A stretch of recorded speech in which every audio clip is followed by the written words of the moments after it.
welcome, ladies and gentlemen. We are live right here on YouTube and Twitch. Thank you very much for joining us. Be sure to hit that like button and hit that subscribe button if you like what you're hearing here. Golly, I'm sitting here watching this 25th anniversary of Raw. Number two. I see Daniel Bryan in my screen. Well, number two on their top moments is the CM Punk pipe bomb. I'm like, okay, McMahon had really? Yeah, McMahon had nothing to do with putting this together. Oh my god. Anyway. Honestly, I get the pipe bomb, but number two, ugh. He wasn't. I listen. I'm the resident Punk hater, so I mean, call me whatever you want, but give me a break. Number two. He was barely mentioned on the Raw 25 show. Like, so I didn't or he was, and I barely watched this 25 best moments thing. This is the first time I'm looking at it. Yeah, okay. So we're in the same boat. Yeah. But a friend of mine told me, my boy Conda, D. Smitty's brother, told me that not one of the 25 is from the last 5 years, which it is not surprising to me in the sense that I know that there's nothing in the last 5 years that is warranted to be top 25. But it's surprising me in the sense because of all the BS they try to sell you on that I thought, they'd throw something in there. You know what I mean? Mm-hmm. Maybe like Rollins turning on the Shield or, I mean, I'm just thinking of some of the better moments. I wouldn't put him, I'm not saying I'd put Rollins turning on the Shield as a top 25 moment in Raw history. But I'm just saying is I thought they'd throw something like that in there. Let's get down to talking about what we're really here to talk about. They got this communist, Peter Rosenberg, on here. Yeah. I can't stand this guy. Neither can I. I can't stand him. The number one moment in Raw history, and I don't know if this was voted on by the fans or what, beer truck. The beer truck deal. And I'll have to agree, that's like the most iconic moment in Raw history.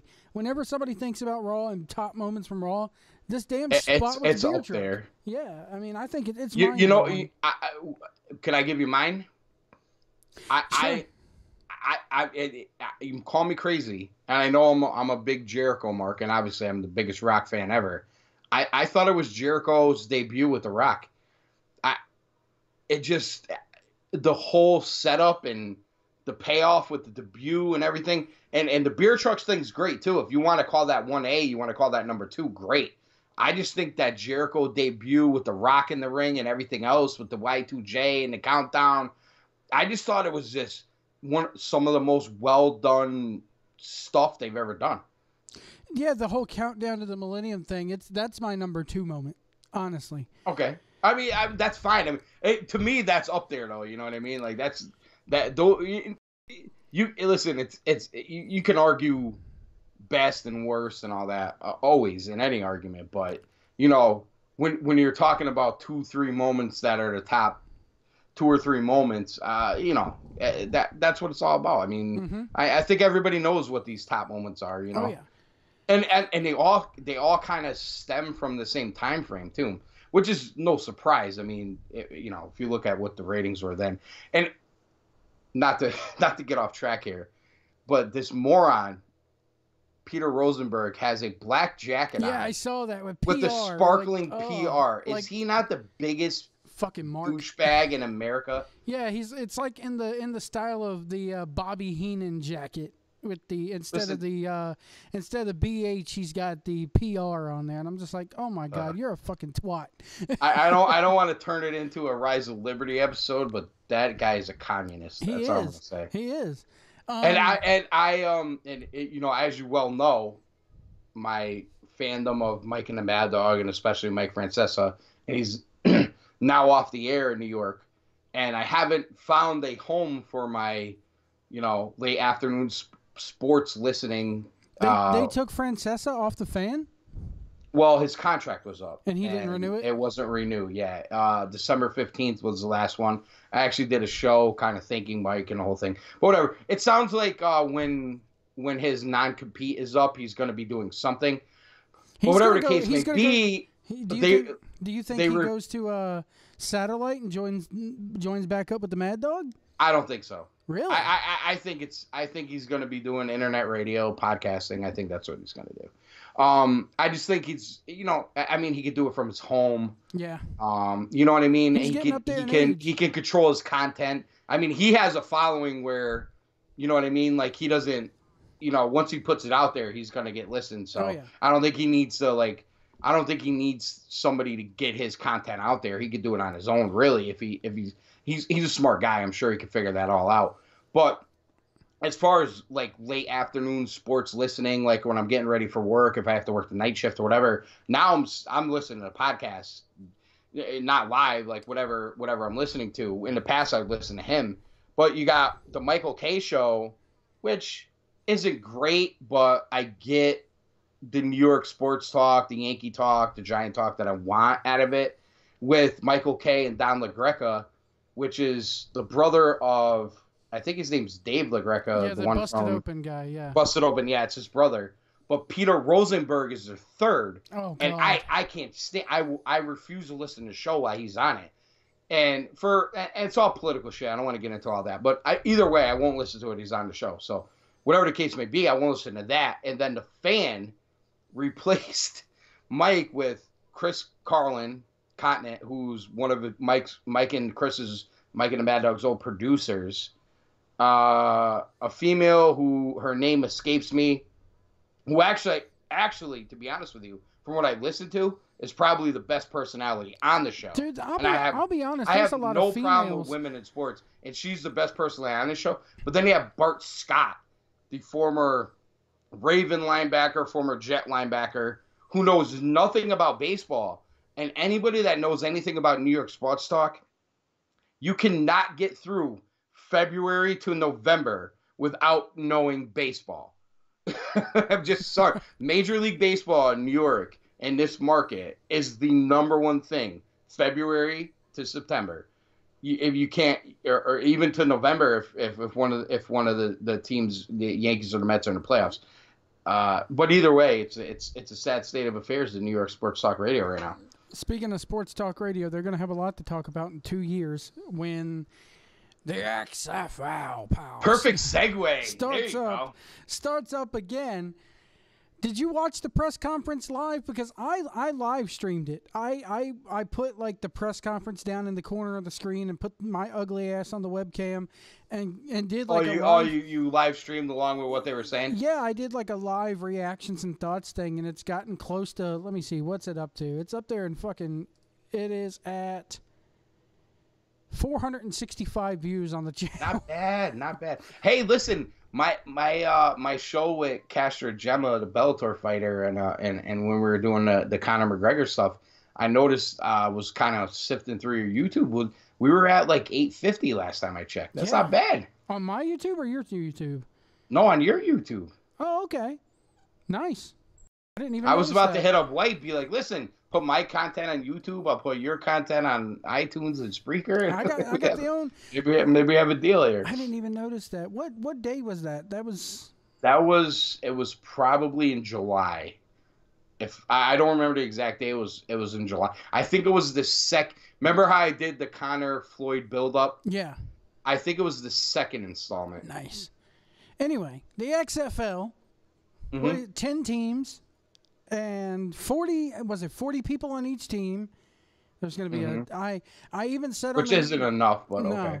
I even said on the live thing I did, because I went live 15 minutes before the press conference to kind of give my predictions. And people keep in mind when we're discussing this, I brung AC on because he's the football guy. I don't know shit from apple butter about football. I mean, I liked the XFL back in the day, but the NFL, I stopped watching it week 2 this year because of all the politics and everything. But that's neither here nor there. There's a lot of people in your boat, bro. Well, I mean, there's nothing wrong with that. There's a lot of people in your boat. I've said it time and time again on the channel. When Fox does a 2-hour pregame show, and an hour and a half of that is focused on who's going to kneel, who's not going to kneel, who's coming out of the locker room, who's not coming out of the locker room during the anthem, it's like, I could give 2 shits. Score fucking touchdowns. That's what you get paid to do. I'll be fair.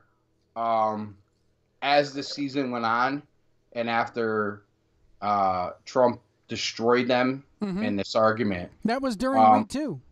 That was I think he came out in like November, if I'm not mistaken, timeline. By the end of the year, almost everybody but like 3 or 4 players were standing. So we obviously know which way this whole thing turned. I mean, there was a couple players that held out for the whole year, but it was like I'm legit. I'm not even exaggerating. Like 3 or 4. It wasn't a lot. So to be fair, a lot of that storyline, if you want to put it in wrestling terms, kind of went away because of that. So, but it's still an issue when you hear the things about the veterans. You know, they wanted to put the ad in and they were told no, and you know, the NFL hasn't handled this all properly. We'll just leave it at that. So we have 10 teams. I think I even called somewhere close to a 10-game season, which it is 10. It's like 10 games with a two game playoff and a 1-game championship, so 13 games total. So what are you going to have, like divisions of 5 and 5?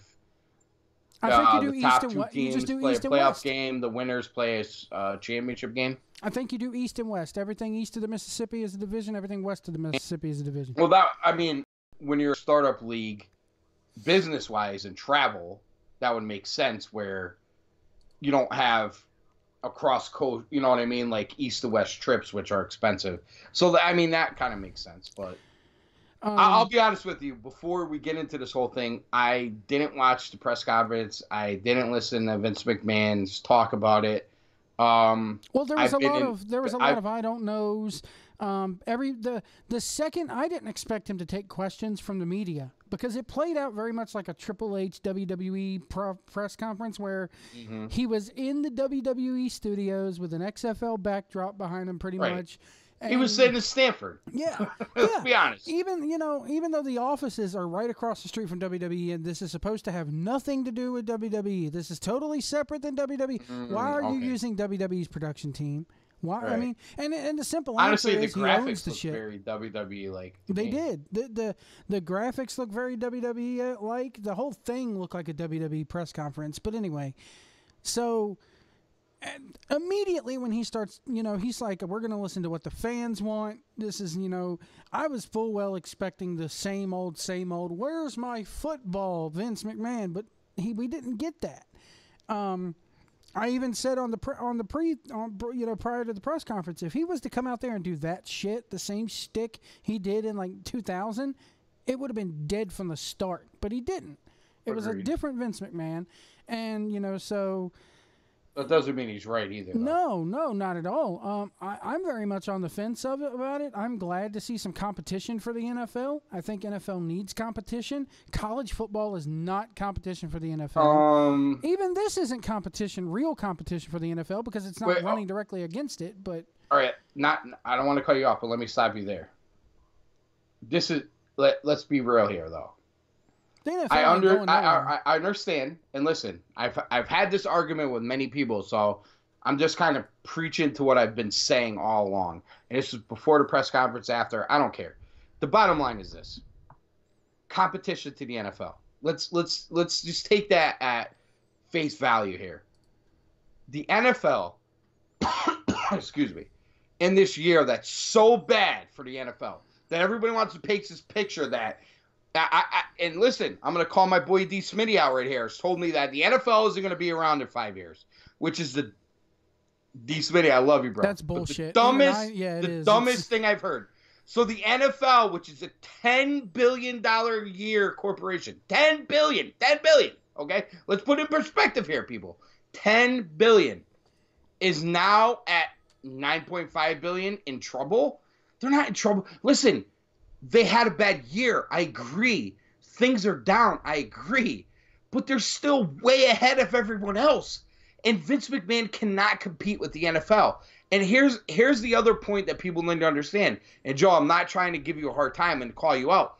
But college football and the NFL are not in competition. No. One's a feeder system for the other. They're working together. Yeah.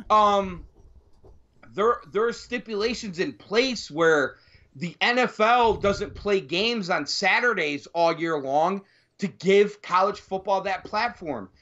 They do not play a Saturday football game in the NFL until after the Army-Navy game for a reason, because those Saturdays are college football Saturdays. Yeah, I mean it's like the college football is NXT and NFL is WWE. It's a feeder system. It is, but that's what it's meant to be, though. Yeah. And I heard, and even it kind of told me today, oh, XFL could be a feeder system for the NFL. What? They already have a feeder system.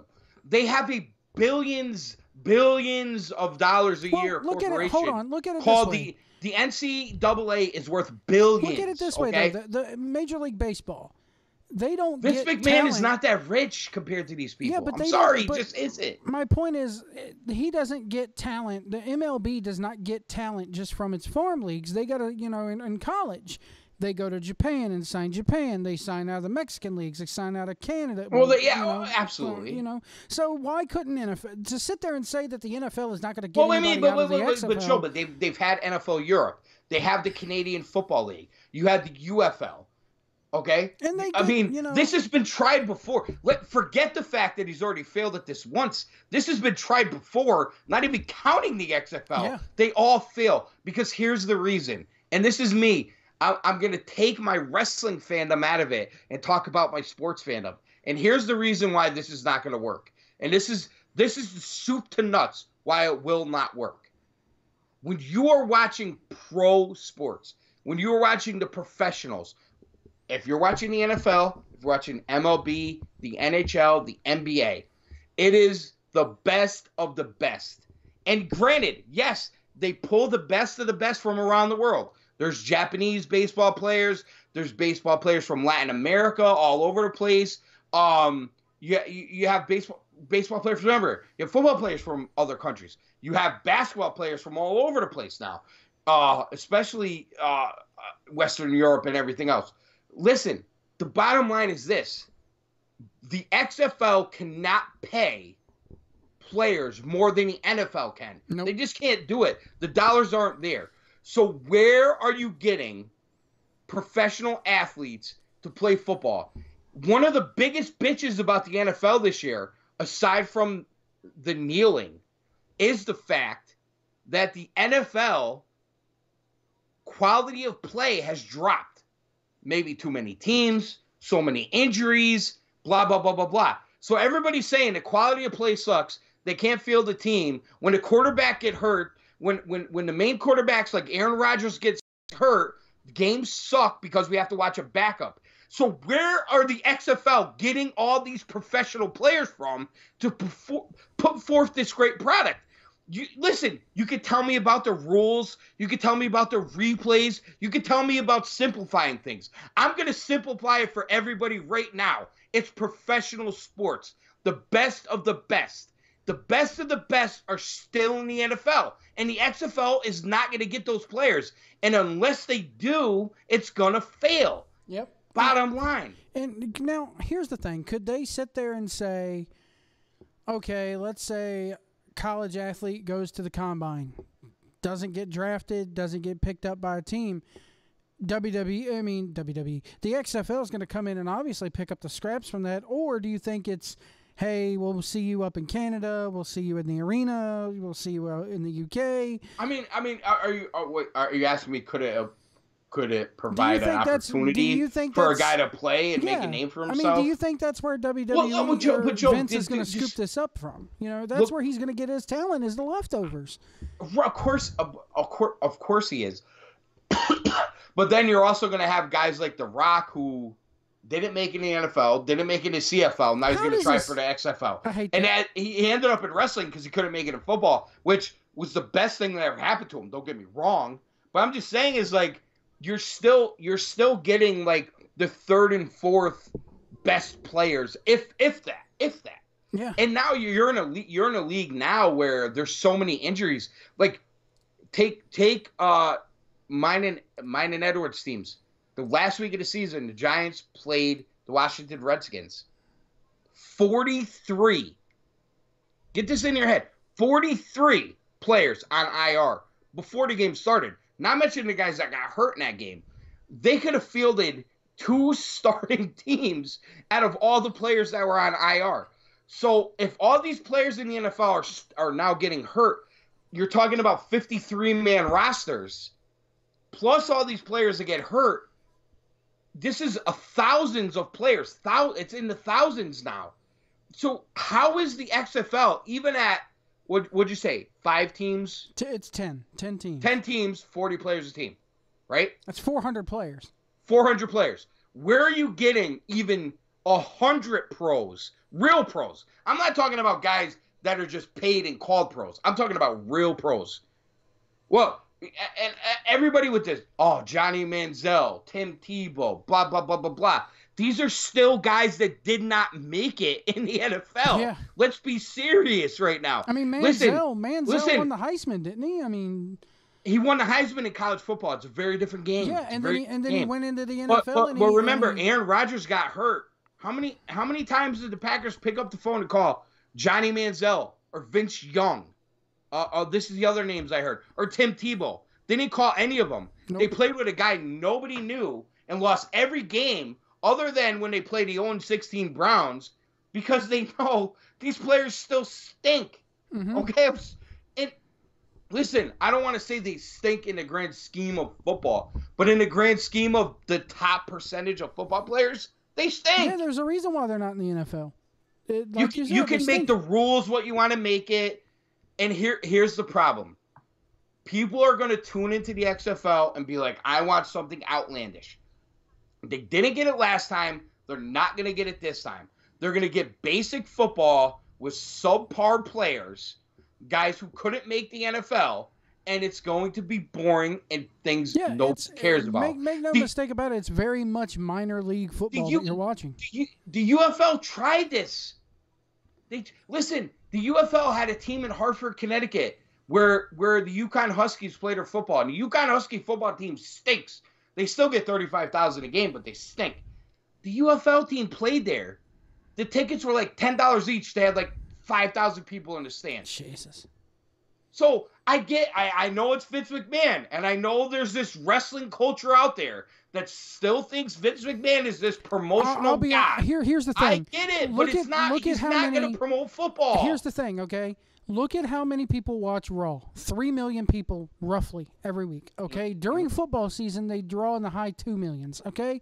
Right. Those 2 million fans are not going to come watch football because if they wanted to fucking see football, they'd stop watching Raw and go watch football.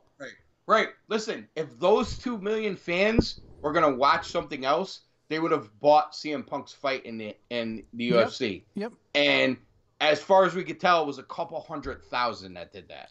If there was, I mean, and that's another thing that I've been talking about here on the channel is that, you know, if there was ever a sport that could nab wrestling fans, it's UFC. And guess what? They've nabbed them all. Where do you think they went to? Right. They already got him. Let's move on. They got him with Brock. They got him with Punk. So if you were going to parachute in or stumble across it because of Brock or CM Punk, you've already done it. Right. Do you think the XFL makes it more than one season? I'm going to say yes, but I'm going to put a caveat on it.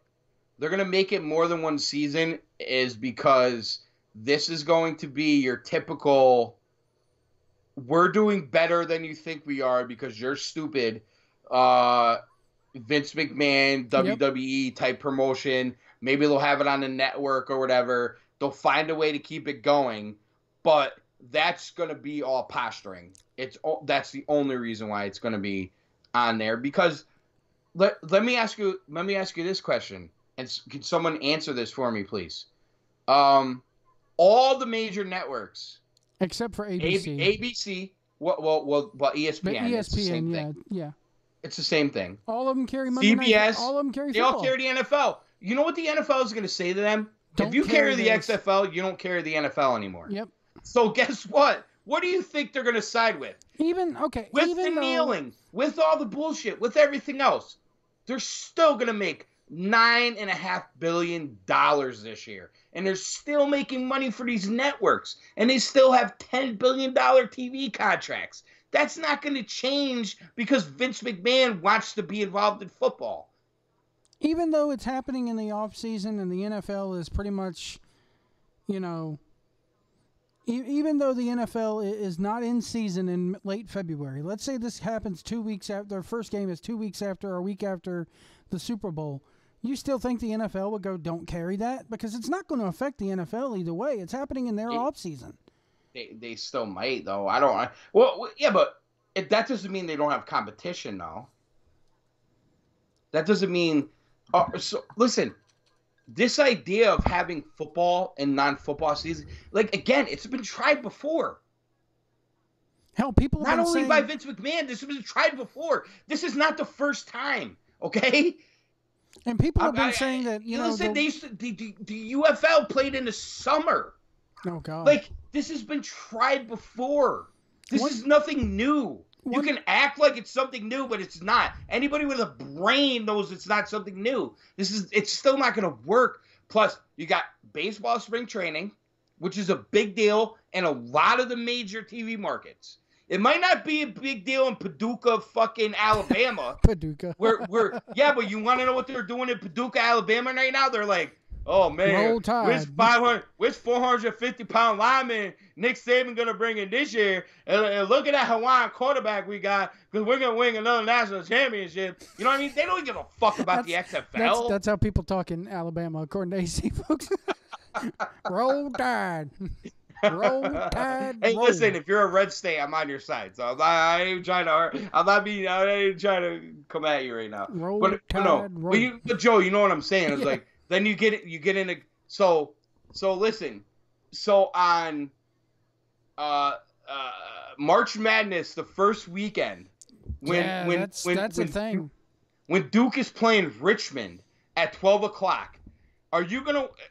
Let's be honest. I know you're not a big sports guy, so I'm not asking you. I'll watch the general... XFL over basketball because I can't stand basketball. I would watch football over basketball any day of the week.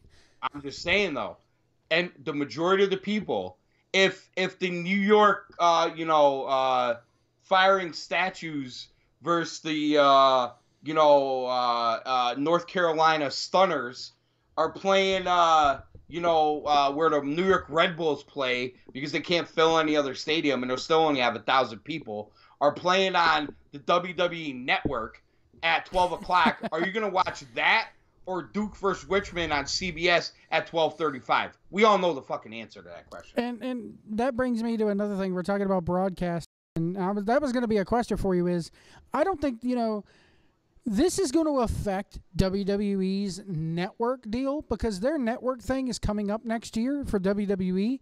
So what if Vince goes? What do you mean by that? Their rating, their TV contract. This is WWE. Which, you mean with USA? Yeah. So when it comes up in 2019, WWE Vince is going to be like, look, I got the XFL too. What do you say? You chip me a little bit more money and you get both. XFL. Well, I think that's going to be a selling point to Fox. Yeah. And the thing is, though, Fox Sports is like NFL and NASCAR and baseball. That's their three sports. And college football. Yeah. Yeah. Do you mean to tell me they're going to piss off the NFL, piss off the NCAA, and lose the UFC to bring in the WWE and the XFL? I mean, I might. Listen, a lot of people listening here are be like, yeah, douchebag, that's what they're going to do. I don't think so, bro. All I'm saying is, I don't think so. Like, listen, the UFC ratings aren't great right now, but here's what's going to happen. This is my opinion. And I could be 100% wrong about this, but this is my opinion. The UFC has under WME, has a number they want. Fox has a number they're willing to pay. They're going to come to common ground, and the UFC is going to be on Fox, and Fox is still going to show the NFL. Yep. They're going to show NASCAR. They're going to show college football. They're going to show college basketball. They're going to show MLB baseball. And what's going to happen is, because what I've said maybe 1,000 times since I've been podcasting, the USA Network, granted the ratings are down, and we could trash them for having the ratings down and everything else. But the bottom line is, WWE programming is still light years their best programming on the USA Network. Oh, yeah. It's not even close. Hell, it's reruns of freaking NCIS aren't touching Raw's ratings, even at a declined state. And you could say that about all basic cable channels. And let's not make a mistake here. Except for when Monday Night Football is in season, WWE's the king of cable still. Which is crazy when you the crazy part about it is when you see where they were to where they are now, and realize like how much we'll take the Trump term winning. See how much winning they did all those years, all the equity they built with the cable network like USA. That's not going away anytime soon, and I agree with all that, but to me, that equity doesn't just transfer into professional football. And on something that a major network that at the time didn't have professional football backed and basically pulled the plug on. If you look at what a failure the original XFL was, the fact that Vince even thinks he could try to do this again. The football was getting better there, though, toward the latter half, and Vince wanted a second season. And no one watched it. But Vince wanted a second season. Rome wasn't built in a day, and I think Vince realized that. The problem was NBC was like, we're going to get the NFL back in a few years anyway, so we're just going to part way. And it's, you're making the WWE Vince McMahon and WWE made them look like idiots just with the on-screen squabbles and the cheerleaders and all that. So they had to get away from it for nothing more than PR and money purposes. Vince, I think, if he could have funded a second season by himself, we would have gotten us at least a second or maybe even a third season out of the original. Which is fine. Which is why I'm saying it will last more than 1 year. Yeah, but I'm not saying it'll be good. Fund it. But the thing you're underestimating is this: when you watch professional sports, you want the best of the best, the pros. Those guys are still going to be in the NFL. Okay? I think you have to go into the new XFL. I think if people are going to watch it, they're going to go in there with the mind of, hey, this is semi-pro. This is minor league. And you got to clear your mind and go into that. This is the wrestling mark in you saying this. No. This is a sports fan. It's no different than when I go watch the Danville. You like Braves. one sport and they play it on ice. What do you mean you're a sports fan? It's no different than when I go down here to Danville and watch the Danville Braves, which is like a minor league affiliate. I know I'm not seeing fucking Chipper Jones and all. I know. What is that? Like what is it? What is it? A double A or triple A? Oh God, not even. It's the lowest of the low for them. So it's single A. Yeah, right out of college, you go to them. All right. So you're basing your even if I was to go see the Richmond. Yeah, but you're basing it on single A baseball. No, hold on. Hey, listen, if you base the XFL on single A baseball, okay, yeah, I agree with you. It'll be tremendous. I go see Virginia Tech. Let's use college. I go see Virginia Tech play ice hockey. I know I'm not seeing the quality of an Ovechkin or a damn Crosby or anybody like that. But you have to go. You have to realize. Do you think fans are so stupid not to realize what they're getting with this? Yeah, but listen, you can't really compare hockey because that sport is so global. Even in the NHL, you know what I'm saying? Like, football is an American sport. All right, let's be clear about that. Football is soccer everywhere else. Well, in name, but in the way you play football and the playing of football, it's an American sport. Okay. I just don't think that. You have to take that into account, though. Yeah, but I don't think that's the NHL. The NHL is pulling from a pool of how many countries and how many great players. Well, I don't know. Ovechkin's Russian, so yeah, you're right. No, but that's my point, though. Yeah, where's Lundqvist from? Sweden? I mean, you know what I mean? Yeah, that's my point. The NFL doesn't have that luxury.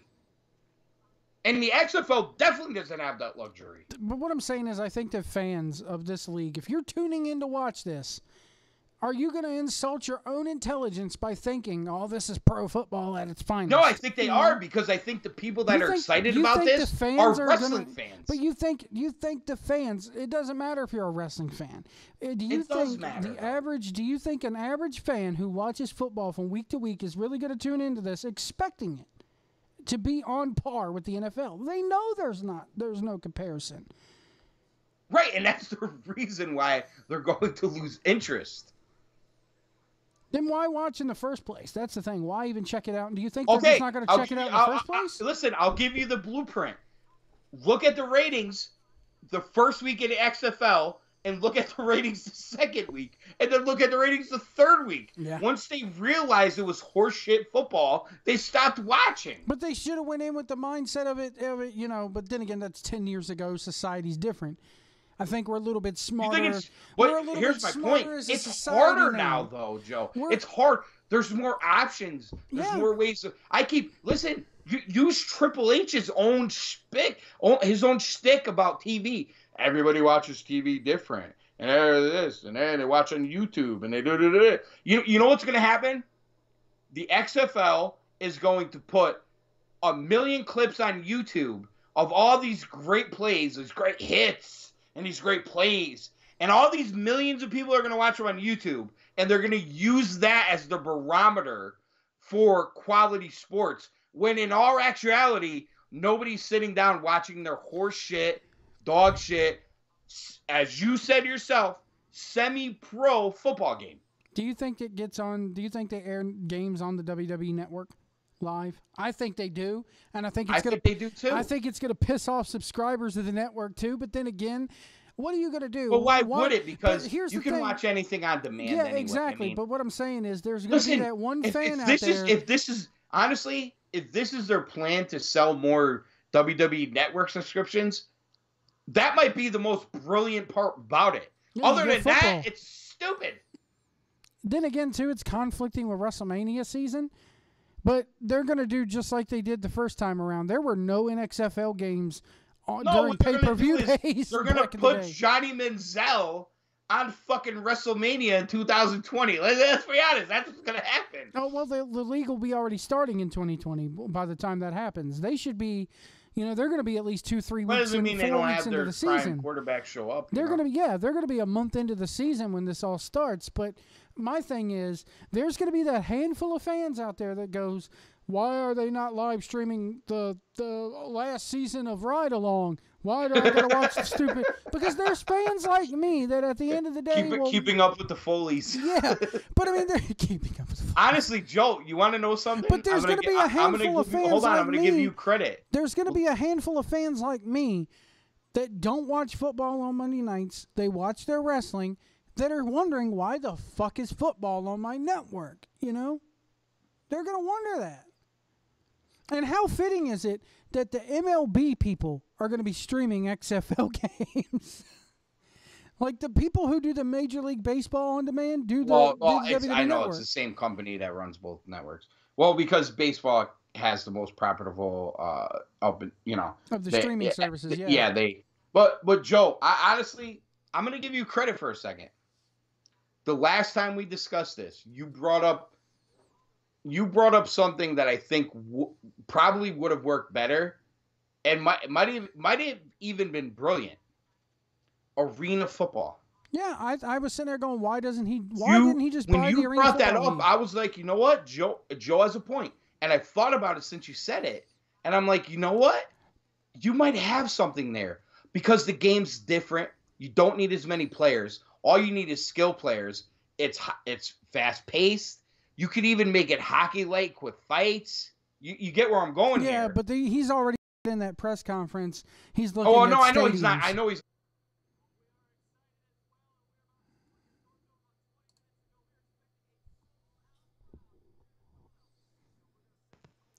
You there? Hello? Yeah, we got disconnected. Yeah, my internet crapped out on me. The OBS, everything dumped out. I thought it was me. I'm like, we're having our first match on this Royal Rumble pre-show, and it's Kalisto. And wait, you see a match? Yeah, it's Kalisto, Grand Metalik, and Lance Dorado. Oh my God, 3 guys in a mask coming out to the. Why am I so behind here? Because I'm hardwired into my PlayStation. What are you watching on? I'm on the Xbox One. Yeah, see, PlayStation's better. Anyway. I know. I actually gotta do that because I gotta get the PlayStation View and drop this cable because they're killing me with the price here. See, here's but anyway, the thing. No, but Joe, my overall point was your arena football idea actually, I think, had potential and could be do something right. Because listen, when you go to fucking Paducah, Alabama, and try to sell out a 10, 12,000 seat arena, if you get 8,000, looks pretty good. You know what I mean? Where are they playing these games? Mm-hmm. Where are they playing these XFL games? So that's the thing is like... Don't tell me college stadiums, because college stadiums are bigger than the pro stadiums. And if he expects to get like NFL level ticket prices for this shit, dude, no. Never happens. Season tickets charge $10 a game, $15 for the regular guys, $5 for kids. That's it. You know, I don't even think you charge $15 for it. You know, hell. You should just give them away to get people in there and create some buzz. For the first game, fuck yeah, you pay for the crowd. I'm just saying, I like your... I really do. I really did like your XF. I liked your arena football idea better than trying to compete with the NFL, because I think I actually went to a few arena football games, and when they had the team in Hartford, I had fun, man. It was exciting, high scoring. It was fun. A lot of, you know what I'm saying? Like, it was just something different. It was almost like hockey on AstroTurf. You know, it was pretty cool. Like, to me, there was opportunity there. I just don't know how you compete with mainstream sports. It's a lot to ask. I'm not trying to be, well, I am trying to be, because I am negative on Vince McMahon and WWE right now. But at the same time, it's like, they're not even good at what they're good at right now. How are you going to be good at something else? I mean, yeah. Let's be real. All right, here's the comment that a lot of people gave, that groaned about, and everybody was, you know, memes were created when he said, watching a 3-hour football thing or watching a 3-hour piece of entertainment on anything is laborious. And he said that. Yeah, he's like same guy that has a 3-hour Monday night show every week. Not by choice. USA ordered that 3rd hour. He's the only reason why McMahon has a 3rd hour of Raw is because USA wanted to fill up that 3rd hour and said, here, we'll hand you more money if you fill it up with wrestling. You know what? If they gave me 2 hours of entertainment, I'd agree with them. But they give you 3 hours of shit. So I mean, well, tonight they're giving you fucking 5. So I mean, that's the other story. I mean, 6. Hey, how about WrestleMania, the one in Dallas Stadium? How long was that? Like 6.5 hours? Hell, the one. I didn't think it was ever going to end. Yeah, I mean, well, tonight they're going from 5 to 7, and then from 7 to about probably 10:45. So that's 6 hours. 10:45 might be a little liberal. They might go later than that. Probably, they probably will with that damn. Well, the 2 Rumble matches are 2 hours plus. You know, each Rumble match is an hour. So that's 2 hours plus of television that you got to do tonight. Let's talk about the Royal Rumble here a little bit. Mm-hmm. Who do you got winning the men's Royal Rumble?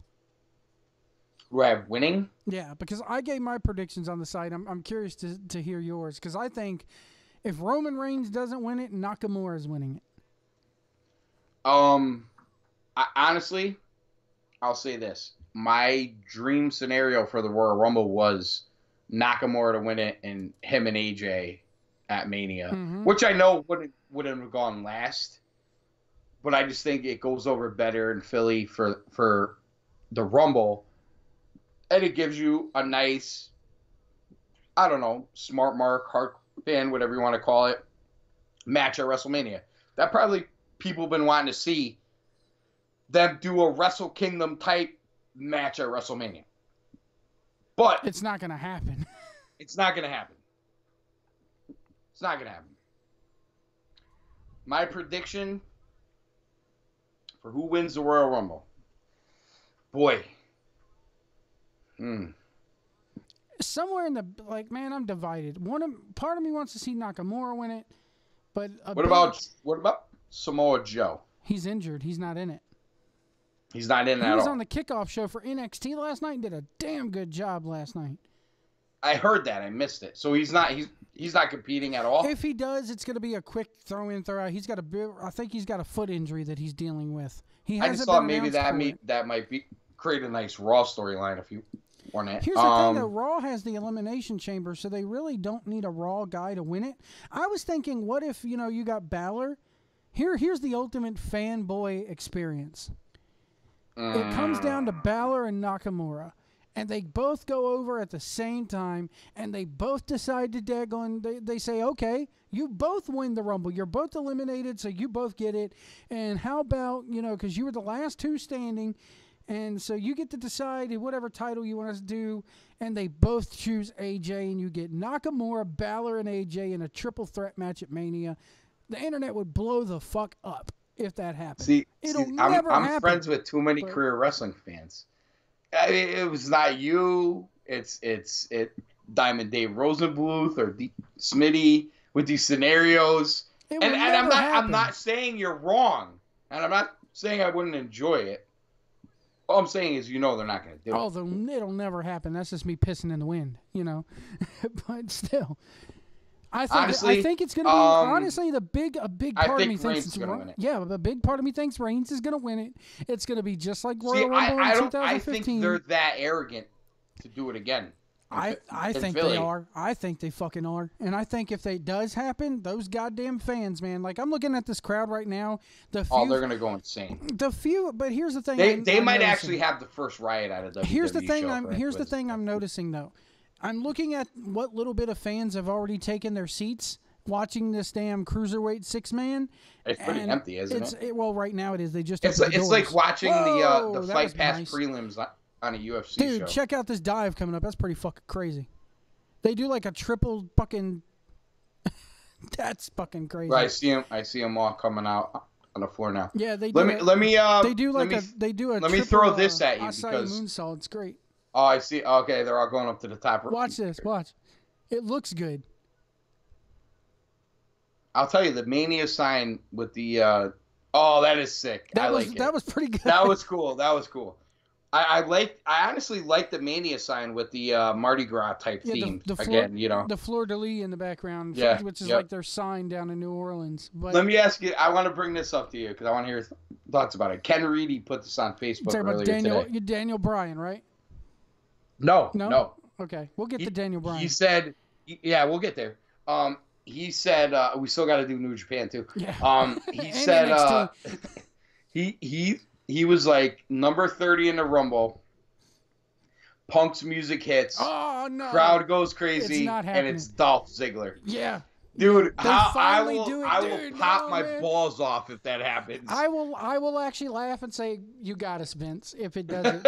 I will give Vince McMahon credit if that happens, because Vince is probably going to sit back there going, you know what? There's about 16 or 7,000 people in an arena right now that would actually believe that it's Punk. Yeah. Which is the best, which is why I'll pop my balls off, because that is proof that there's that many stupid people in America. Daniel Bryan. I do not think Daniel Bryan, and I got in the Talking Sheet podcast. I don't know if you've ever listened to them. You said you're listening to podcast. Look it up. What they do is on Talking Sheet, they cover the reporting of wrestling. So they criticize Meltzer and Mike Johnson and all these. I should listen to that. I might enjoy it. So they criticized Brian Alvarez this week because when the Daniel Bryan rumors first started speculating and stirring, he says that Alvarez kind of hyped it up and kind of like has gotten the fans into thinking that this is going to happen by saying that it won't happen. And the betting odds for Daniel Bryan increased. Like at one point, he was the favorite to win the damn thing. So before, here's the thing. That's a little much. This ties back to the XFL starting up. Okay. I know it's football and wrestling, and that's the card that they're going to play. It's apples and oranges, two separate companies. One has nothing to do with the other, but it's the same guy running it, and the same guy owns it. So they can try to play that all they want to. Same promoter. They can try to play that card all they want to. People are going to call bullshit on it. But You're starting up a football league where you say in a press conference, we're going to get with medical experts to them. We're already doing this to study concussions and blah, blah, blah, blah, blah. Yet you're going to have a wrestler come out there and break his fucking neck and bust his fucking head open on live TV because you think it's going to pop a rating? I don't see it. That's why Daniel Bryan's this whole XFL thing, to me, shattered and debunked those Daniel Bryan rumors. Now, come September when this All In things happens, he's not gonna renew his contract. He's gonna go to whatever 10,000 seat arena they're running, and they're gonna fucking draw. Because if you build it, the sheep will come. Which after last night, I don't know. And you don't think they'll come after last night? With the Bullet Club kind of flipping on Omega, I don't know. Anyway, yeah, but that was the ROH faction of the Bullet Club. Yeah, they didn't. There's still a whole New Japan faction. They didn't have Fale and the Gorilla and Tangaloa and Tamatonga out there. Chase Owens, Chase Owens wasn't Yujiro out there. Takahashi. Let's be honest. You could have an all-out Bullet Club Civil War. Yeah. The way they're going here. And I would love to see I'm just saying, I don't know that's what they're headed for, but it's possible. Look how good that turned out for the Wolfpack versus the red and black, or the black and white. Listen, that doesn't mean they're not going to try it. Yeah, they'll try it and it'll draw. But anyway, back to the XFL. You could book it better than they did, but yeah, go ahead. If Daniel Bryan waits out his contract till September, and then goes out there and busts his head open, gets concussions, fries his brain, whatever the case may be, bruises his head to the point where he's a vegetable, that's on him. WWE can sit there and say, he was out of our hair. Once we found out about his condition, we never let him wrestle, and WWE can wipe their hands clean of the whole thing. But the second he does it under WWE auspices, it's on WWE, and they're not taking that risk, especially since Vince McMahon is doing this football thing where concussions are, the talk of the town. But he's also talking about hard hits that are going to be flagged and everything else. Yeah, but Joe, can I play devil's advocate for 1 second right here? Go ahead. We heard the same thing about this wellness policy with the steroids and everything else, and then their meal ticket, Brock Lesnar, fails a USDA sanctioned test but it with wasn't the UFC. Under WWE auspices. What's that? Here's the thing. Daniel Bryan... No. Hold on. He failed the test, okay? He failed it. Was proven as a failure. His B-sample failed. Was suspended from open competition in MMA because of his failure. And the UFC or the WWE said he wasn't our employee at the time. He was still under contract with the WWE. But here's the thing. What do you mean? He didn't fail a WWE drug test because he's not drug tested by WWE. If he would have failed a WWE drug test and they that's my point. But he failed. But Joe, he failed one while he's headlining SummerSlam and fails a steroid test. I'm not and saying, they just washed their hands of it. I'm not. You're saying not telling right, me if Vince McMahon just decided to say, you know what, Daniel. I could see a scenario where Daniel Bryan walked into his office and he said, you know what, pal, what's best for business is you wrestling. But what you're going to do is sign a hold harmless clause, a waiver. Yeah. If you get hurt, we're not responsible. Legally, that undoes you, but morally, oh man, dude. Oh, your morals in 2018, dude. It's 2018, dude. The fans are going to call that shit. I'm telling you. Morals. You're saying really, dude? I'm telling you. If they cared about morals, they would have suspended Brock. The thing, their minds when it comes to Brock is it was not a WWE drug test that he failed. That's their rationale. And I'll tell you this right now. The drug test he failed is more stringent than their fucking wellness policy. I'm sure, but because I see the athletes that walk around WWE, and I'm telling you right now, half the UFC is on shit, and that's why they all keep popping, and they're all on shit in UFC and the WWE too. Give me a break. We got Michael Bennett on fucking social media every day talking about how he's 6 months clean. Yeah. I never heard about him popping for a test in WWE. You notice they haven't fucking used his ass, though, hardly either. They didn't, but they haven't. But point being, they hired him. Yeah. True. I have to think that he was probably like 2 weeks clean when they hired him. And then he comes out and goes, "Yeah, I'm detoxing." Whatever the case may be. Well, I mean, part of the reason why they haven't used them, I think Maria was a big cog in their plans there. And yeah, now she's obviously she's knocked up. So, but here's my thing with the WWE: they're not going to use Bryan because they don't. Vince does not want the risk to backlash onto the XFL. That cements it for me. Now. Yeah. He's going to go out there in September. He's going to go to the All In. He's going to go to New Japan. You and him are overestimating the importance of the XFL. I probably am. But, I mean, what I'm saying is, if Vince McMahon in one business venture does I that, can see him it's going to backlash. Yeah. It's going to backlash onto it. It is. They're going to – ESPN will sit there and say, you let one of your wrestlers who was not cleared – go off and, and the thing about Daniel Bryan, he's had you talk about other drug tests and everything. He's had multiple other testing tell him you're clear, you can work, there's no impact to your brain. But the one test from Dr. Maroon that is a WWE test halts it. And I get, so that's why I'm saying they don't give a fuck about any other testing but their own. And Brock is not tested by them.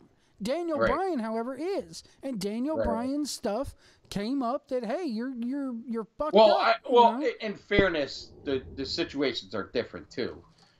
Brock's doesn't have a physical issue where he can be paralyzed, killed. Killed. So they're two. My only point being is when you bring up being moral, if you want to bring up morals. Brock should have been suspended. Yeah, that's but they can twist their own narrative any way they wanted. That's their advantage they have. But to your point, the Daniel Bryan situation and the Brock situation very different. Yeah, it's apples and oranges. Absolutely, it's the same thing with Paige now and everything else.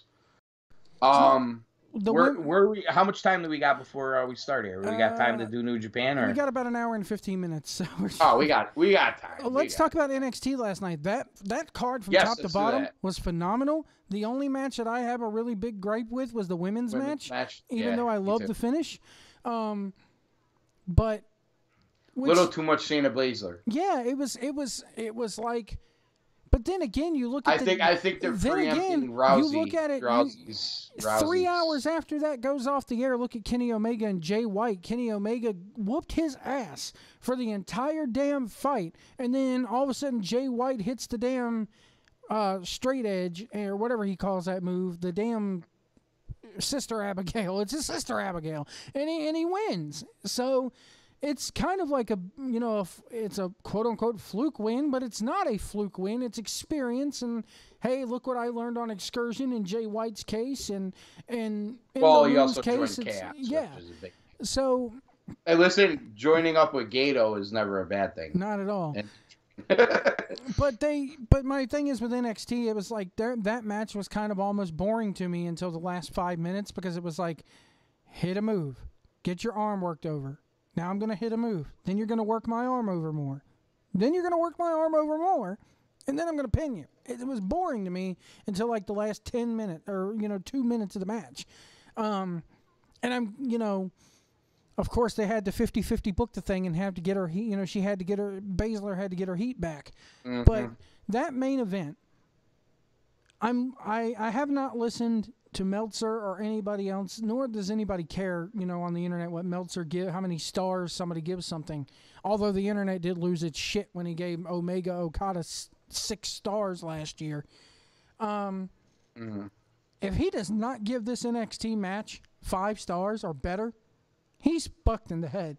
Because this is probably the greatest match in North America. I will say this was better than Chip Day versus Trevor Lee. I have to say it. It was better than anything Ring of Honor's done in the last 5 years. It's better than the New Japan shit coming over here. It's probably the best North American match I've seen in about 5 years. It just is. I tend to agree. And, yes, you can sit there and go, well, it's WWE's show. It's wrestling. And last night, and I get sick. I did this last night. I went on a rant last night. I'm going to go on it again. I get sick and tired of people going, the main roster's not going to top that tomorrow. Here's your fucking newsflash, people. They don't have to top it. They're not concerned with topping it. Vince McMahon doesn't fucking care what happens on NXT because he's going to cherry pick whoever he wants from there and ruin them. So quit trying to compare NXT to the main roster. It's apples and oranges. It's two different bookers. Stop. I get so sick and tired of the hashtag follow that main roster. They're not going to, nor do they have to. Nor do why do they have to? Why do they feel the need to follow that? You say that, but you're all gonna pop when Braun Strowman picks up the ring and throws it across the stadium tonight. You know what I mean? Like, what do you mean follow that main roster? That's my point. You're gonna fucking watch it anyway. I agree with you. You're going to fucking watch it anyway, so follow that. Listen, if you say follow that, you're watching. Now, if, you know what I mean? Now, if WWE, without question. If WWE was to tweet afterwards, follow that Ring of Honor, follow that New Japan, which they're never going to fucking do, then that validates it. But to sit there and go, follow that main roster, given the situation that it is, come on. It's honestly, apples and oranges. It's I had this conversation products. with Diamond Dave Rosenbluth. From the Ken Reedy show today, we were talking about the main event, and listen, we were both obviously waxing poetic because it was tremendous. I love the story. I thought the in-ring psychology was tremendous. You had a little bit of blood, which you can always live with. You had some hardcore stuff. You had some outside interference. I thought Morrow killed it with the announcing. I was kind of slightly annoyed with all the fucking screaming. Okay. All right. Well, that's you. I know. I get that. But I'm also an MMA boxing guy, so I kind of like that stuff. I think it adds to it. It's good in one or two fights, Mamma mia! Mamma mia! He went through the table! Oh, my! Mamma mia! It's over. It got to, and Percy Watson was good because of all that. Because Mauro Ranallo was so fucking annoying. He was like that. He brought it back to like, okay, calm, here. He was like the calm, cool, collected guy. He did a good job. I'll be honest. I enjoyed. But the thing was, you know what makes Morrow's commentary better is that the rest of the WWE commentary sucks. So I think it's better. I actually got to be honest. Not to get off track here for a second. I'm going to talk about the match, but listening now where Goldie's in Bellator and Morrow's in Bellator, I still think Goldie's better. That's me. For part of what you say, overdoing it in moments that don't deserve it. Like getting too excited. And people are sitting there going, you praised Morrow. But I still like him better than Cole, and that's just my point. There was somebody on Twitter, I forget who it was, that go, how are you going to bash Mauro Ranallo, but yet you lifted him up over your heads when he got fired by WWE because of his mental illness? Hey, it's not to say that he can't have a bad fucking night. I can't criticize his work. Wait, when did he get fired? Remember when he got fired or left or whatever because of the fucking... Oh, he had a hiatus. He had a fired. You know what I mean? They pretty much let his ass go. Until NXT came about, they have no intention of ever putting him back on Monday Night Raw. Let's be honest here, or SmackDown. He was never on SmackDown. So it's one of those situations where Triple H is like, okay, wait, we'll you're do using like the words that he got fired. I honestly don't think that if it wasn't for NXT, we wouldn't be seeing him. Wait, I'm just saying. You're using those words. Yeah, I am. They never came out. I was going to get on the guy who tweeted it. I'll get on you for it later. But anyway. The thing is, they were like, when Morrow was out there and people, you praise him that he, get behind him when he's fighting the mental illness, but then you bitch about his work. Yeah, I bitch about his work.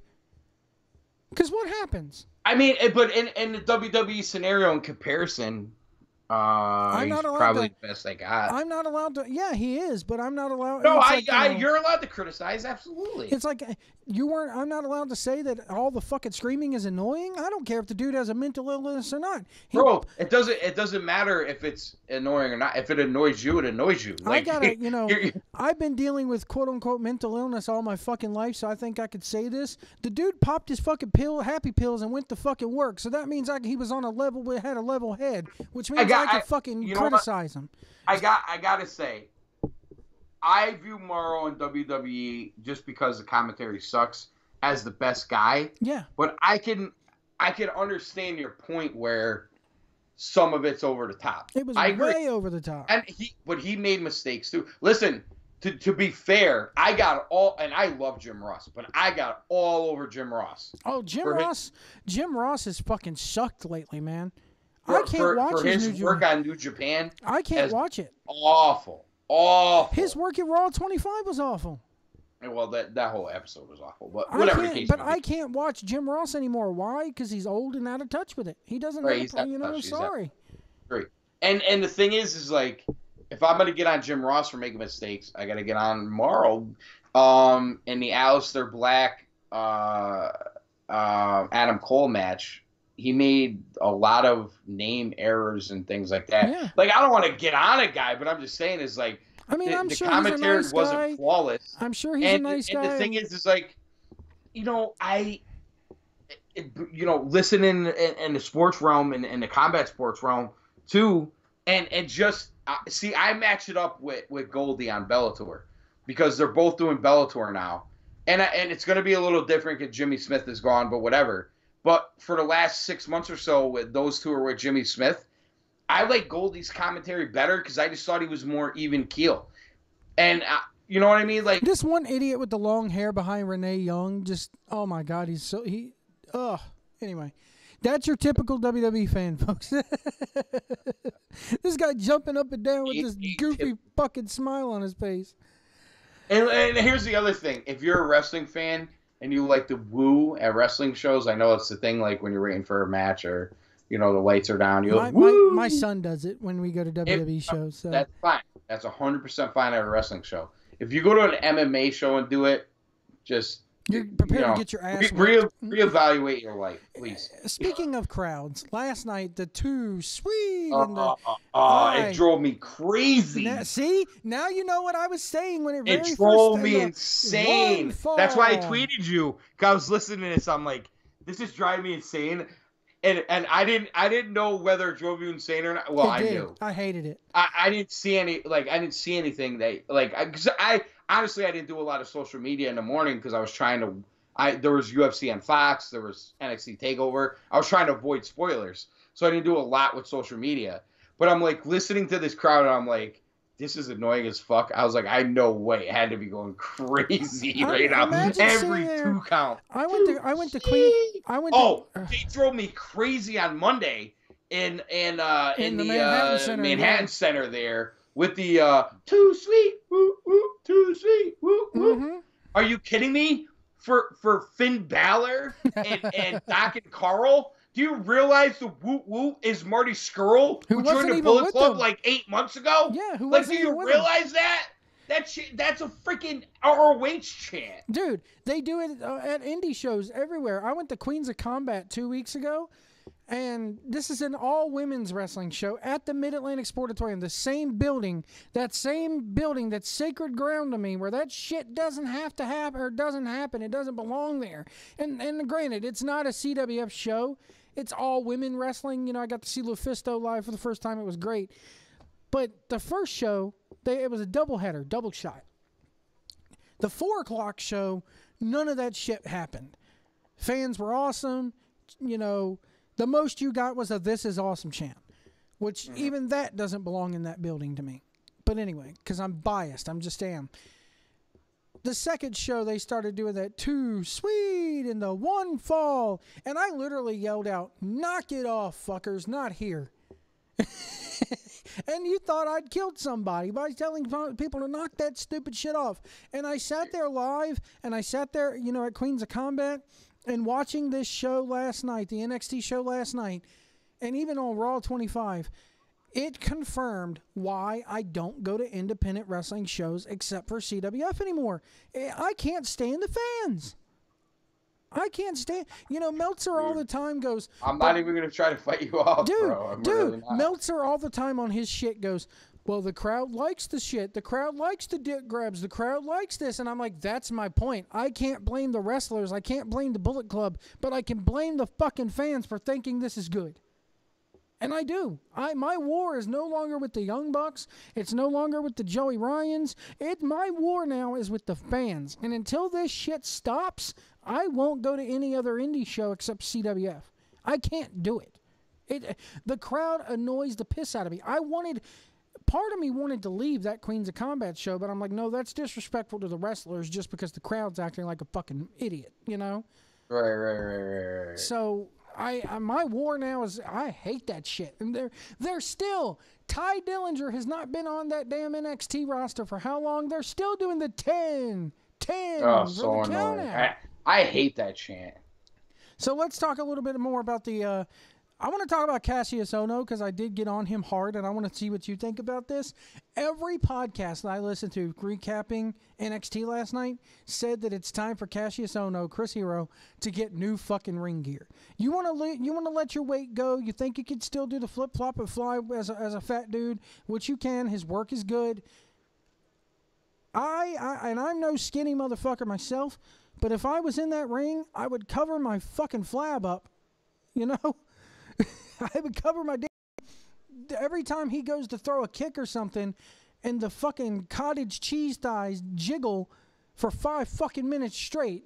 He's got huge. He needs new ring gear, man. Put some tights on. Put some short, even if it's fight shorts or something. Right, yeah. Stop it. It's disgusting to look at. I mean, again, You don't want to be judgmental, but... No, I mean, fuck, dude, I'm almost 300 pounds. I date bigger women because I'm into bigger women. So being fat doesn't fucking... Being fat doesn't... You're never going to see me with a skinny chick. No disrespect to skinny chicks out there, but I like something to hold. So I like a girl with little meat on her bones. But the one thing you will know if you're listening to Pillar Post YouTube channel is Joe White... He'll get on people, but he will always get on himself harder. Yeah. So I date big women, and I go to Biscuitville. Hey, ain't nothing wrong with the Biscuitville, man. Sometimes me and my... I love you, man. Sometimes me and my woman go raid the Biscuitville and get fatter. It's okay. Anyway, me being the you kill me. I love you. Me being the fat chick Thriller. I guess I got to take that away from what's his face. But what I'm saying is, if I'm all he wants in life is Nia Jax to wear better ring gear so she doesn't look like a fucking house. Here's the problem with Nia Jax though, or the thing with Nia Jax though. You take a photo of her in a damn one-piece bathing suit, she does not look that fat. She really doesn't. It's crazy. She looks beautiful. But I think her ring gear fucking... Dude, I'll say it. Nia Jax, and this is no disrespect. I know I'm going to hear it from the SJW, the Social Justice Warriors. Fucking sexist. Nia Jax is sexy as fuck. But goddamn, that ring gear, man, makes her look twice as big as what she really is. I agree. Here I am. Hey, listen, I was in a group chat earlier. We were talking about Alexa Bliss's beaver. So, I mean, here I am wearing sweatpants around the house for crying out loud today. So, I mean, it's not like I'm the most, I'm no Brad Pitt. But goddamn, if I was a professional wrestler, if that's not the truest statement ever said on the Pillar to Post podcast, I'm no Brad Pitt. I mean, I'm more like Weird Al meets Bruce Valanche.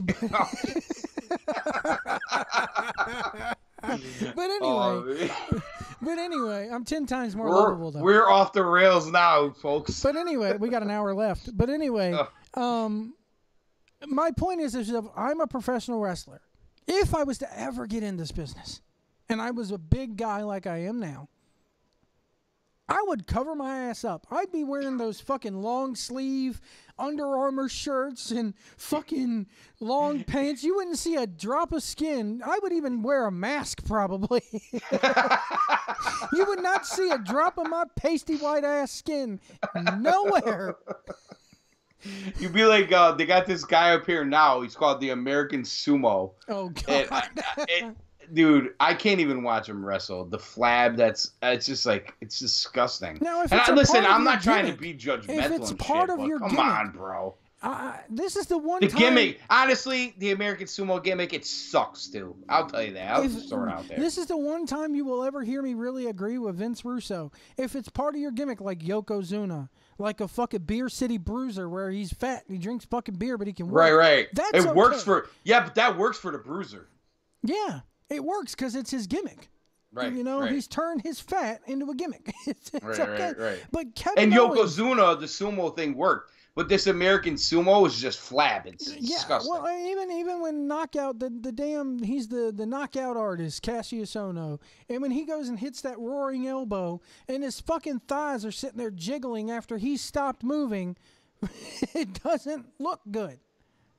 Your work, I'm sorry, your work rate's great. I love Chris Hero.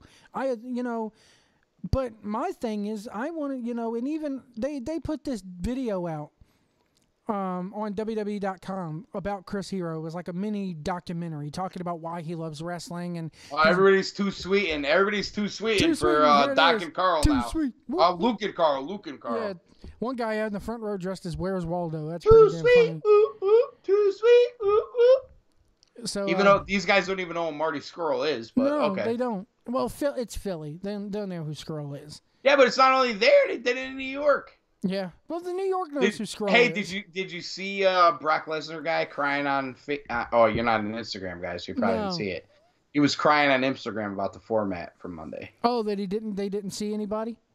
Yeah, it wasn't what they wanted. I was gonna say, I know you hated seeing him. He's still wearing that same damn Affliction the t-shirt. Same shirt. No, it's the Stream Couture shirt. I had the same shirt when it was cool, and I only wore it when it was cool. I've never worn it since. And this cocksucker wears it like on every show he shows up at. So we're gonna be like, it's Brock Lesnar guy with his t-shirt. And he's on Twitter as Brock Lesnar guy. I know, what a loser. Fuck that Just guy. Like there's this same fan in the front row. If you're looking at their show last Monday now, that fan in the front row has that white WWE airbrush jacket that he probably paid $50 at the mall for. He's at every fucking show. I guarantee you tonight you'll see green shirt right there. The guy with the green shirt and the fucking canvas hat. You'll see him in the front row. Did you think it was a little strange putting their so-called club faction with DX? I think it was more designed as a passing of the torch moment. What they wanted it to be. I don't really remember DX doing it too sweet me. I remember Kevin Nash and the NWO doing it, but never right, DX. Or the Click. Yeah, DX did the crotch chop. They never did. When it's Triple H and Scott Hall, I get it. When it's Shawn Michaels and what's his name there, Badass Billy Gunn and Road Dogg Jesse James, I don't get it. You know what I'm saying? Yeah. I agree. I don't know. Let's talk about New Japan, man. Your Bullet Club is crumbling at the seams. I enjoyed the hell. Dude, no, it's a split. It's a split. It's not crumbling. Speaking of NWO, they're going to go Wolfpack. You're going to have the Elite on one side and the Bullet Club on the other side. It's going to be. Well, I will say this. This black is and what red I versus really black and white, and what I really liked about it is that they kind of defined where the Bucks are going to be. And I thought that was a major... I think the Bucks are still with Kenny, because if they wanted to turn against Kenny, they would have ran back down the ramp and beat the fuck out of him with Cody. I'm not so sure, though. Really? Okay.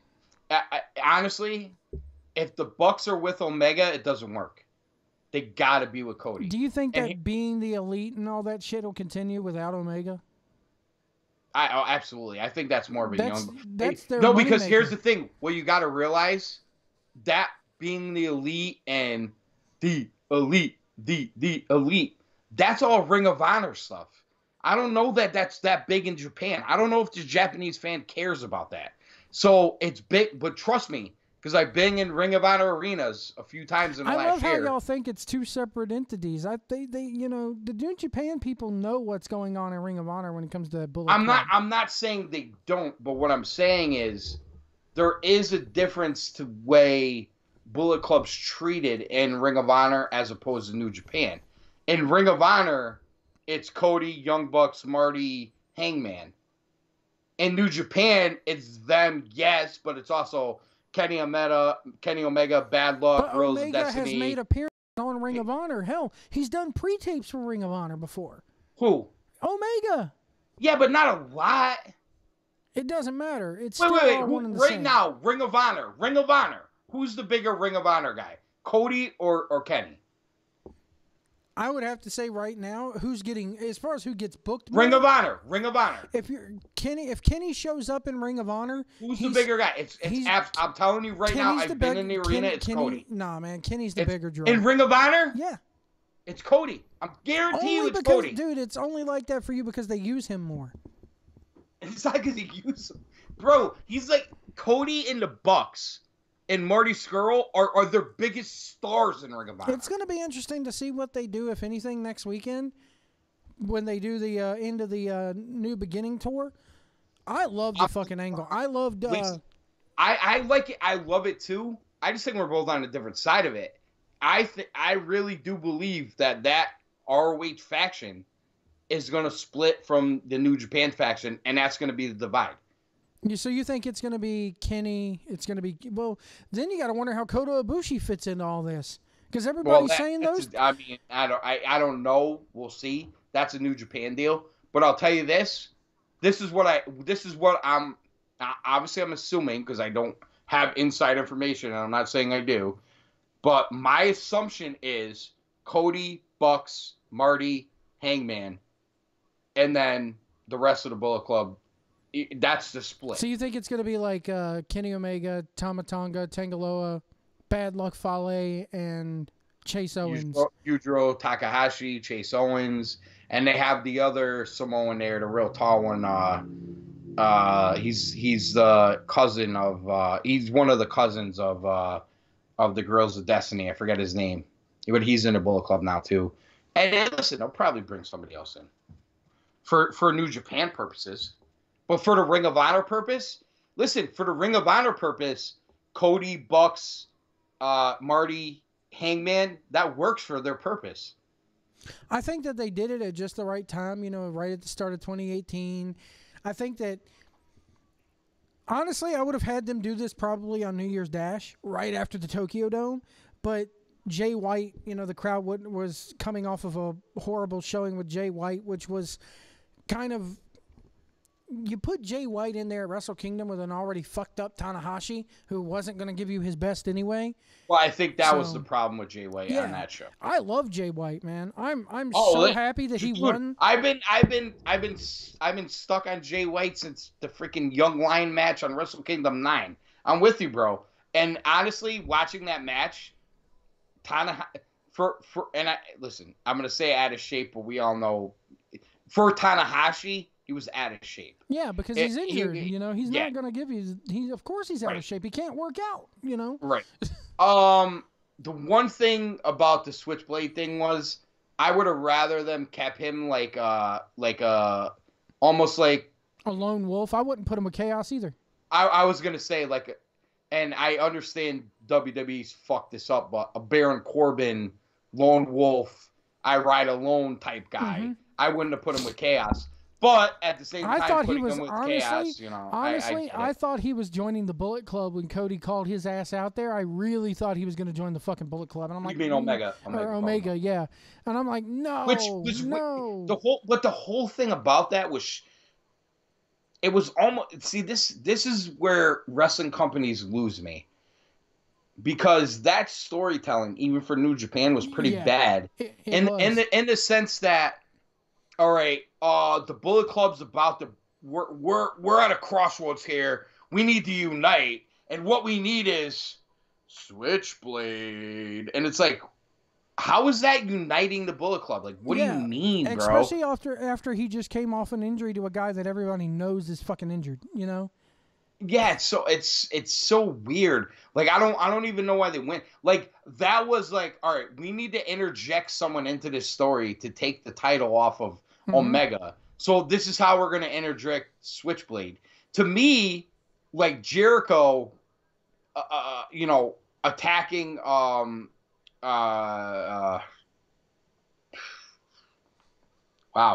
Honestly, I would not have done the damn U.S. title, I would have rematched him with Tanahashi and have him do the Intercontinental title, you know? Well, I think they just wanted to get off Kenny to put him in bigger places.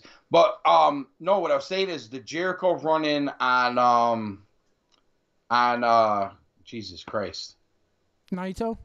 Yeah, thank you. Tetsuya Naito made more sense than the Switchblade Omega thing. And I'm wondering when they're going to face off with each other. It's not at New Beginning. I think it's going to be Long Beach.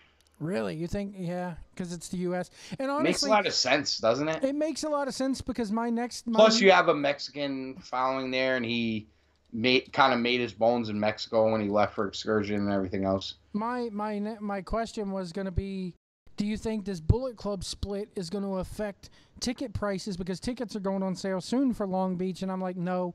If they announce Chris Jericho for this fucking thing against Naito, that's it.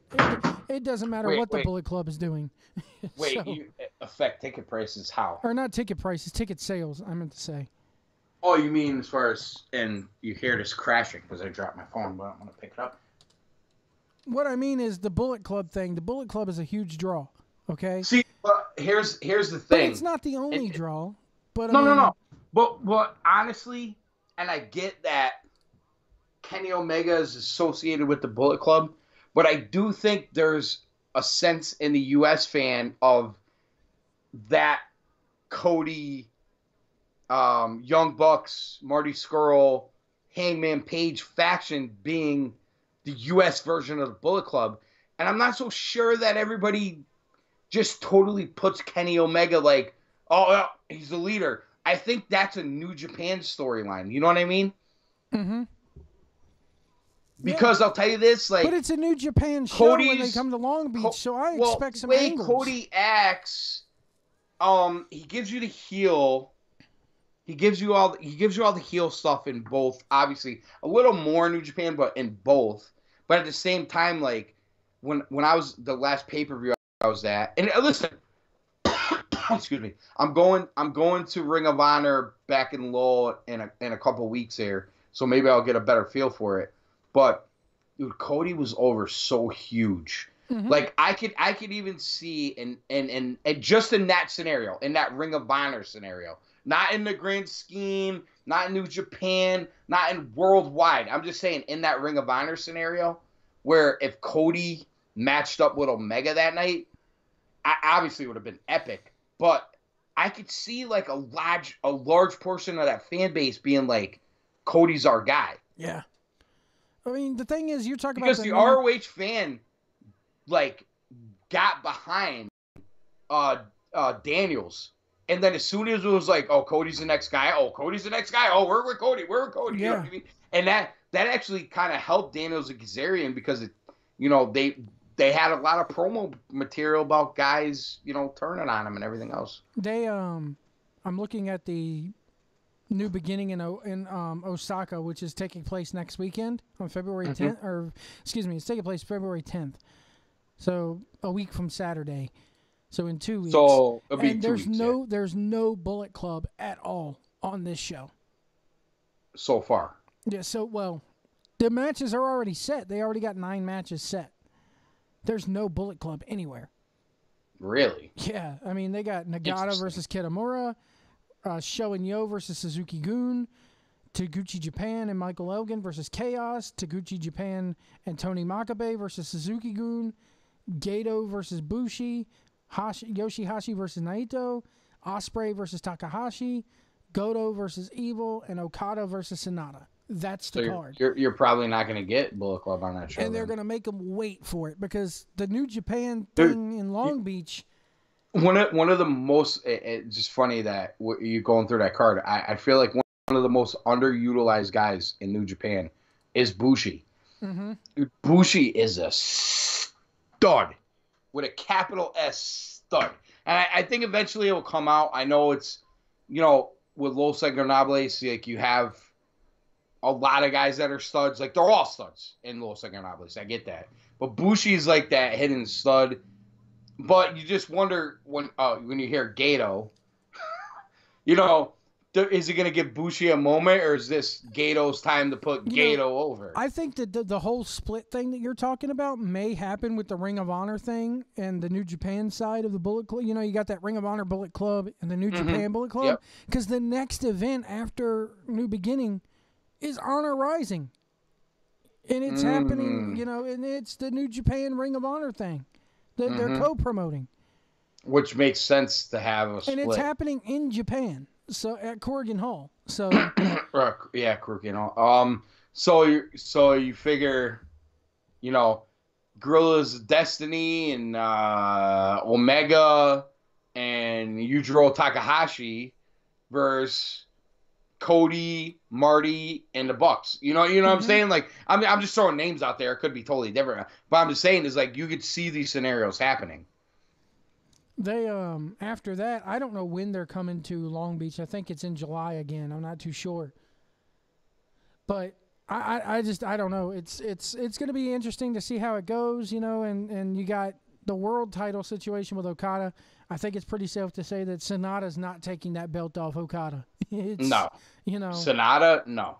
And do they get a Ring of Honor guy to challenge since the Honor Rising thing's going on? Do they get a New Japan guy to face, or a Ring of Honor guy to face Okada? And if they do, they're not going to let a Ring of Honor guy beat Okada. No chance. So no chance. Anyway. So who would that Ring of Honor guy be though? At this point, I don't even know if there's a guy. Cody's already faced him, hasn't he? Okada? Yeah, Cody. I mean, excuse me. Cody's faced Okada? Yeah, hasn't he?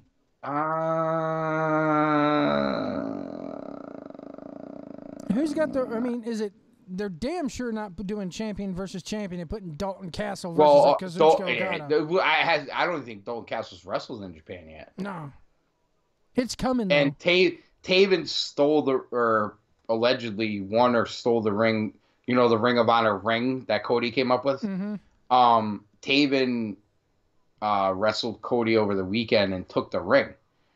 So they're in Ring of Honor right now. Cody's feuding with Taven, and they're feuding with the Kingdom again. So, what the fuck is a little mix? Oh my god, that's like here's the problem. That's the worst name for a girl band ever. Little Mix. I think the problem with the Bullet Club storyline, in a sense, is the Ring of Honor fan is seeing what they're doing in Ring of Honor, but then the other storyline is the New Japan storyline, and it's kind of convoluted as to, you know what I'm saying? So Cody Rhodes in Ring of Honor is supposedly a heel who's actually a babyface, who's facing one of the top heels, who's Matt Taven, and that's you know what I'm saying? Like that's kind of where they're leaving in Ring of Honor. But in New Japan, Cody Rhodes is the ultra heel who's facing the kind of heel, kind of babyface Kenny Omega, he's done wrong, and Cody Rhodes is the heel. You know what I mean? I'm just thinking like it's just very convoluted when you mesh the storylines together. I think you almost have to look at it from what's the storyline in Ring of Honor, what's the storyline in New Japan, and almost separate it. Cody when they do Honor Rising and when they do War of the Worlds, that's not easy to do. No. When they do the Cody Rhodes versus, well, it's Cody versus Kenny Omega, when that happens, do you think they hold that off all the way until Wrestle Kingdom next year? Cody and Omega? Yeah, because that's a Wrestle Kingdom co-main, man.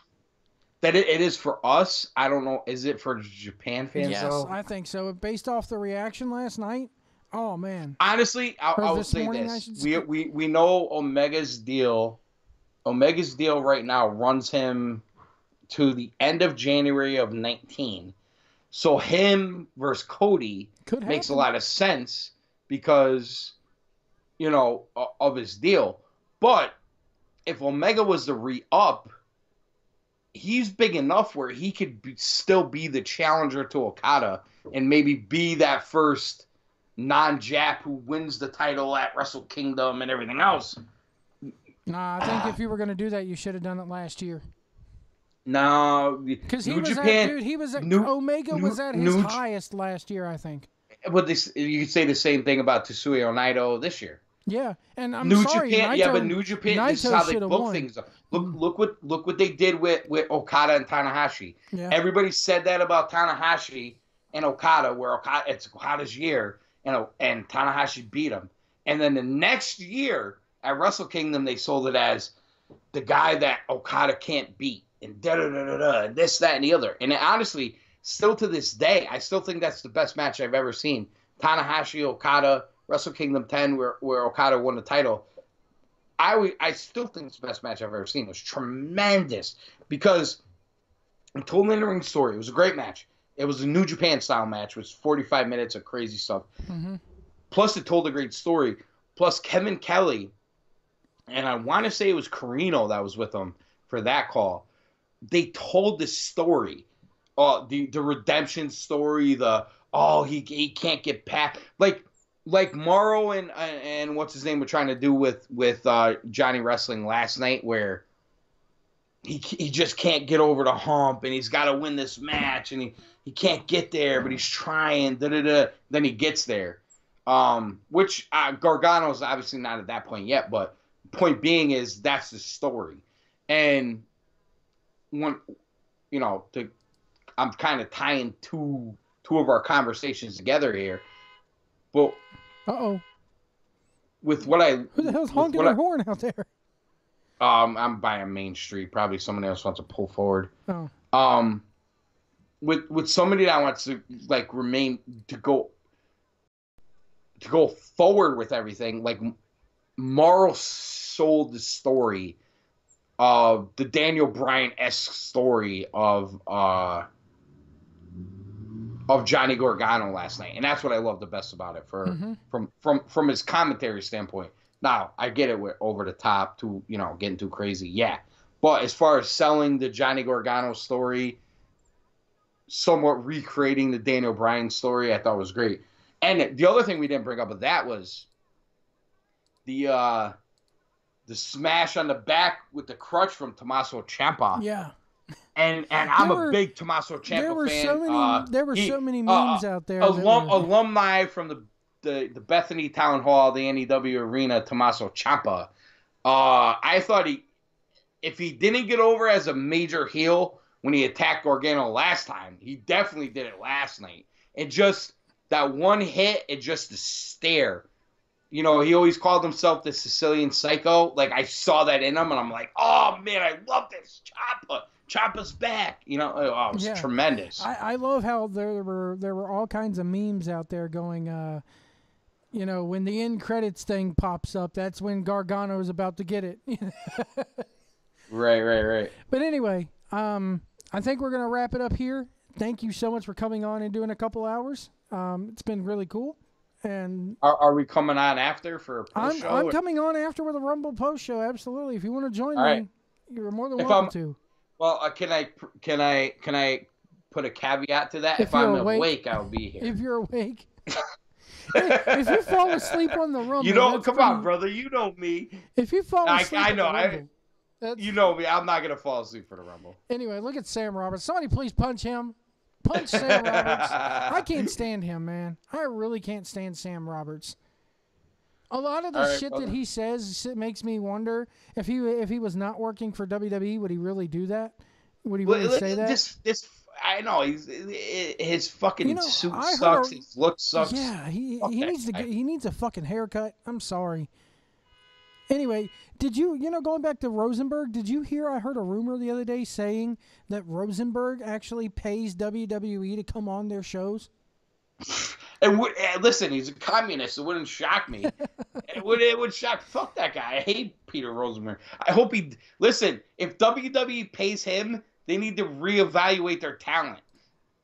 Absolutely, I definitely agree with that. I definitely agree with that. But anyway, we're gonna go ahead and get off here, folks. Thank you so much for tuning in. You can follow AC on Twitter at AC Cooldown, and also you go to Spreaker.com/user/CoolTruthLive, I think is what it is, or No, it's cool down with AC. Everything's cool down with AC now. Nice. All right, folks. Well, just follow him on Twitter. You'll get Yeah, his just podcast follow me there. on Twitter. Just search on iTunes, Cool Down with AC. Everything comes up.